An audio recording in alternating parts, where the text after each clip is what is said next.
Dear faithful communicators, our lives are parables of grace. All of us live as a parable of grace.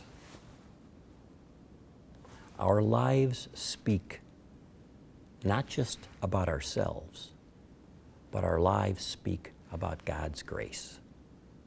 We are walking, talking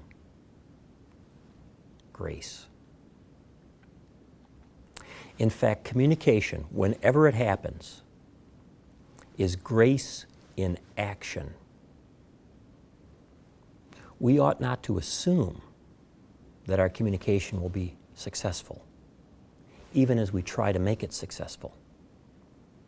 Because when it is successful, in spite of all the odds against us, it's a sign of grace, not a right that we have, but a sign of God's grace, a gift to us.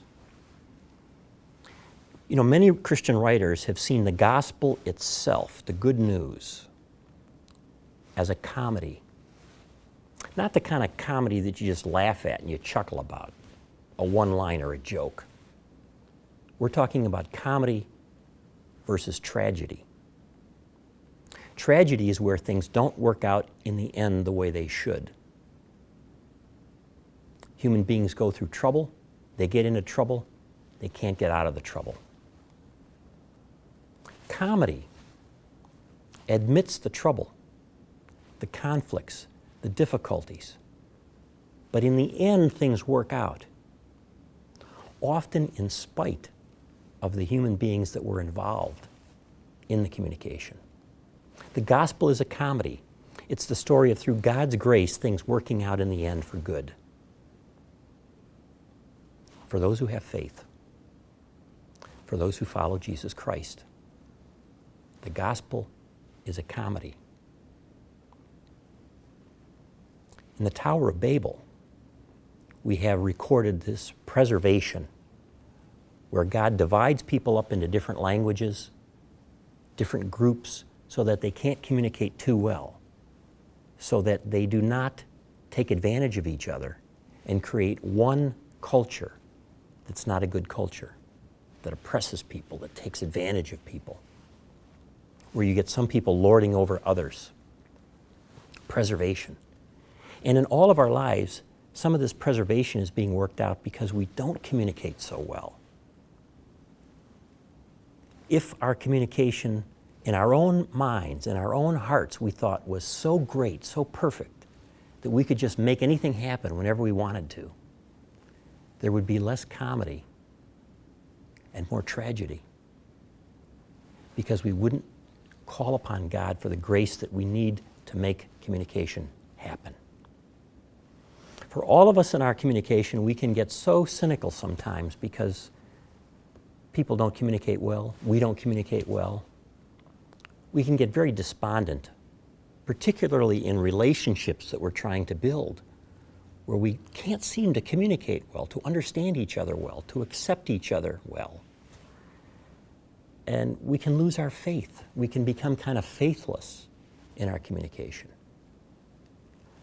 But to keep going, we need two things. One is to recognize God's promises. And God's promises are not just for complete salvation now. We can know that we're saved from sin, but knowing that and following Christ does not make our communication perfect. It doesn't save all of our communication. We're still living under the shadow of the fall. But God's promises say, in the end, things will work out for good. Stay with it. Be faithful. And secondly, we can encourage each other along through testimonies of grace. Testimonies of grace. All of us have examples of where communication has worked out. Things have gone well at home, at church, at the office. And those are stories that we need to share with each other because they are testimonies of grace, of communication working out often in spite of ourselves. I've been teaching for a long time. It used to be that I didn't hear from former students too much except by letters and an occasional phone call. And now I get email all the time. In fact, I get email every day from former students. And often the email is like this: Dear Professor Schultze, you may not remember this, but years ago I was in one of your classes and you said X.